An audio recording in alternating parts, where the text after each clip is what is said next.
ఎట్టి పరిస్థితుల్లోనూ కక్ష సాధింపు చర్యలు లేవు, ఉండవు అని చెప్పేసి చెప్తా ఉన్నది. ఆ మేరకు చట్టం ఏదైతే ఉందో చట్టం తన పని తాను చేసుకుపోతూ ఉంటుంది. చట్ట పరిధిలో ఉన్నటువంటి వ్యవహారాలన్నీ కూడా ఈ రాష్ట్ర ప్రభుత్వం ఆ చట్టంలో ఉన్నటువంటి అంశాలు ఏవైతే ఉన్నాయో వాటి మేరకు మాత్రమే చర్యలు తప్పనిసరిగా తీసుకుంటుందనేటువంటిది ఈనాటి తెలుగుదేశం పార్టీ అధికారులు, తెలుగుదేశం పార్టీ నేతలు వాళ్ళు తెలియజేస్తూ ఉన్నారు. తద్వారా మనం అర్థం చేసుకోవాలంటే మరి ఆంధ్రప్రదేశ్లో ఉన్నటువంటి గత ప్రభుత్వం 5 సంవత్సరాలు చేసినటువంటి అవినీతి కార్యక్రమాలు అవన్నీ కూడా ఈనాటి ప్రజలు తెలుసుకుంటూ ఉన్నారు.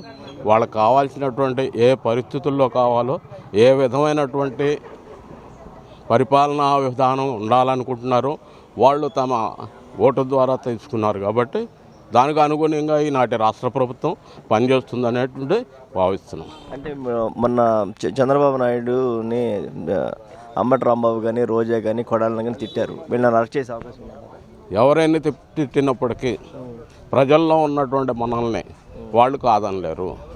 ప్రజలు మిమ్మల్ని తిరస్కరించారు కాబట్టి ఈనాడు మీరు మాట్లాడేటువంటి అధికారాన్ని కోల్పోయారు. కాబట్టి తిరిగి ఆ అవకాశము, ఆ మాట్లాడేది అర్హత మీరు కోల్పోయారు. అందుకని మీరు చేసేది ఏమీ లేదు.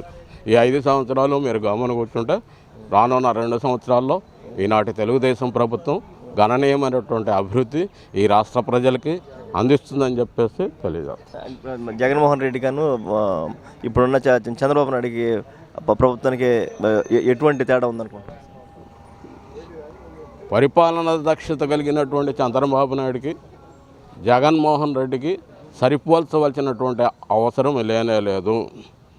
ఒక అద్భుతమైనటువంటి పరిపాలన దక్షత కలిగినటువంటి రాష్ట్ర నాయకుడికి ఏమాత్రం క్రిమినల్ చర్యలతో కూడుకున్నటువంటి రాష్ట్ర నాయకుడికి ఉన్నటువంటి వ్యత్యాసమే ఉంటుంది. అంతగా మించి వేరే థ్యాంక్ యూ.